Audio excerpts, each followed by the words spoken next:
हाय, कैसे हैं मेरे बच्चों? Very good morning dear children. आज हम पढ़ रहे हैं कक्षा 7 विषय गणित और हमारी प्रश्नावली चल रही है 2.5 का दूसरा प्रश्न।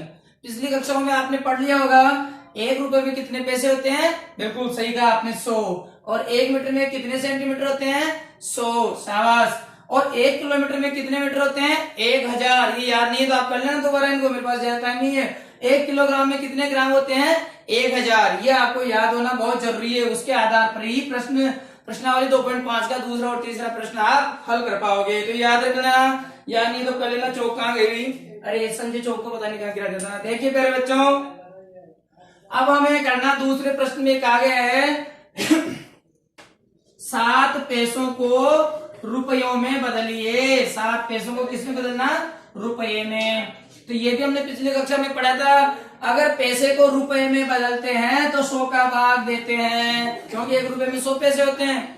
तो पैसों को रुपयों में बदलने के लिए 100 का भाग देते हैं, और रुपयों को पैसों में बदलते हैं तो 100 से गुणा करते हैं। ये बात आपको याद होनी चाहिए। तो देखिए 7 में हम 100 का भाग देते हैं, हमारे पास रुपए आ जाएंगे। मैं आज आपको पैसों से रुपए बनाने का मंत्र सिखा रहा हूँ। पैसे हैं, आप रुपए बना सकते हो। कैसे? ये 7 पैसे में किसका भाग देंगे? शाबाश, 100 का। रुपए बनाने के लिए हम 100 का भाग देते हैं, बराबर। अब आपने पिछली कक्षाओं में भाग देना सीखा था। ये 100 बड़ी संख्या है, 7 छोटी संख्या, भाग नहीं जा रहा शुरू में, तो हम यहाँ क्या लगा देते हैं? दशमलव लगा दिया, दशमलव। अब दशमलव की लगाते ही यहाँ पर हम एक जीरो उतार देते हैं। अब यहाँ 17 हो गए, लेकिन 17 में भी 100 का भाग नहीं जाता है। दशमलव लगाने के बाद यहाँ जो शून्य लगाते हैं, अगर उसमें भी भाग नहीं जाता है तो दशमलव के बाद एक शून्य और उतार देते हैं, और इधर भी एक बराबर करने के लिए शून्य उतार देते हैं। अब यहाँ 700 हो गए। 700 में 100 का भाग दिया, कितने बार गया? शाबाश, 100 का पहाड़ा 7 बार बोले तो 700। ये 0.7 आपका उत्तर आ गया। 7 पैसों को अगर हम रुपयों में लिखते हैं तो कैसे लिखेंगे? 0.07। देखिए इसको हम ऐसे लिखेंगे, ये 0.07। अब दशमलव के इधर कोई इकाई के स्थान पर कोई अंक नहीं है, तो हम दशमलव से इधर भी एक जीरो लगा देते हैं। आपका उत्तर हो गया 0.07। समझ में आ गई? आप भी ऐसा का ऐसा अगला सवाल है उसकी प्रैक्टिस करना।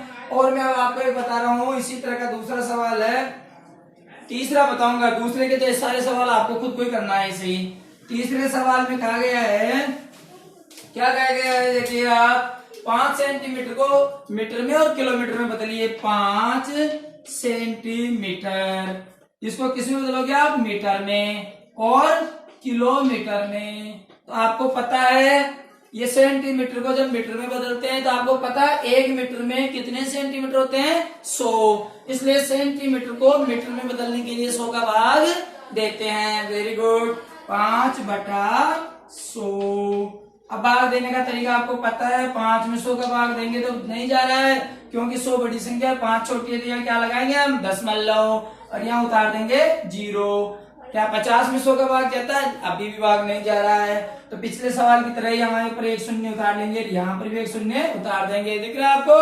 अब यहाँ कितने हो गए? 500, और इधर कितने हैं? 100। 500 में 100 का भाग देंगे, कितने बार जाएगा? शाबाश, 5 बार। 100 बन 500।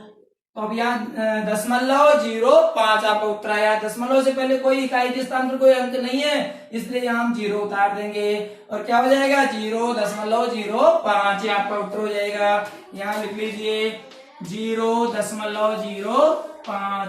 इसी तरीके से आगे वाले सवाल आपको खुद करने हैं। अब इसको ये चेंज करा रहा है किसमें? किलोमीटर में। तो मैं आपको किलोमीटर में भी बदलना बता देता हूँ। मीटर को किलोमीटर में। मीटर तो कितना हो गया आपका? 0.05। अब इस मीटर को हम किसमें बदलेंगे? किलोमीटर में। आपको पता है 1 किलोमीटर में कितने मीटर होते हैं? 1000। इसलिए मीटर को किलोमीटर में बदलने के लिए 1000 का भाग देंगे। जीरो का कोई मतलब नहीं है। 0.05/1000 इसका भाग देते हैं। मीटर को किलोमीटर में बदलने के लिए 1000 का। अब 1000 का भाग देना है आपको, तो बराबर लगाया। 1000 का भाग देने के लिए यहाँ से आप बटा 1000 तो ऐसे कैसे लिख दो, और गुणा का चिन्ह लगा दो। ये दशमलव हटा दो, यहाँ 1 लगा दो। और दशमलव के बाद कितने अंक हैं? 2। पिछली कक्षा में आपने पढ़ा था। तो दशमलव के बाद जितने अंक होते हैं उतने जीरो लगा दो, और ये क्या बच गए यहाँ पर? केवल 5। इनको हटा दिया। अब ये स्थिति बन गई आपके सामने। अब 100 को किससे गुणा करेंगे हम? 1000 से। तो कितने हो जाएंगे? 5 बटा, और ये 2 जीरो ही गुणा करते हो गई। इकाई, दहाई, सैकड़ा, हजार, 10,000, लाख। अब 5 में लाख का भाग देंगे तो कैसे जाएगा? नहीं जा रहा है। ये 1 लाख हो गए। 10,000, लाख। इसमें हमने 5 का भाग देना है, नहीं जाता है। तो सबसे पहले क्या लगाते हैं? दशमलव। ये लगा दिया दशमलव, उतार दिया जीरो। अब भी नहीं जा रहा है। फिर यहाँ जीरो उतार दो, ये जीरो। अभी भी नहीं जा रहा है। फिर जीरो उतार दो, इधर उतार दो। अभी भी नहीं जा रहा। 5,000 हुए हैं। फिर जीरो उतार दो, ये जीरो उतार दिया। कितने हो गए? इधर 3 जीरो, और इधर हाँ ये 4 जीरो। अब भी नहीं जा रहा। इकाई, दहाई, सैकड़ा, हजार, 10,000, 50,000 हुए। अभी भी भाग नहीं जा रहा। फिर 1 जीरो उतार दो। अब हो गए 5 लाख। इकाई, दहाई, सैकड़ा, हजार, 10,000, लाख। 1 लाख का 5 लाख में भाग दिया। कितने भाग गया? 5 बार। तो बराबर 5 सेंटीमीटर को अगर किलोमीटर में बदलेंगे तो क्या हुआ आपका? 10 जीरो, दशमलव 1 2 3 4 जीरो, और ये 5। ये उत्तर आ गए। तो आपके अगर वीडियो समझ में आया हो तो दोबारा इसको सुने, शुरू से धीरे धीरे रोक रोक के सुने। आपकी पूरी प्रक्रिया समझ में आ जाएगी। हमें कुछ भी नहीं करना पड़ता, केवल अगर पैसों को रुपए में बदलते हैं तो 100 का भाग दे देते हैं, अगर मीटर को किलोमीटर में बदलते हैं तो 1000 का भाग दे देते हैं, और सेंटीमीटर को मीटर में बदलते हैं तो 100 का भाग दे देते हैं, और मीटर को किलोमीटर में बदलते हैं तो 1000 का भाग देते हैं। इसी प्रकार किलोग्राम को अगर आप ग्राम को किलोग्राम में बदलते हैं तो भी 1000 का भाग देते हैं। तो प्यारे बच्चों 2.5 के आगे वाले सवाल ऐसे ही आपको खुद करना है। Good bye.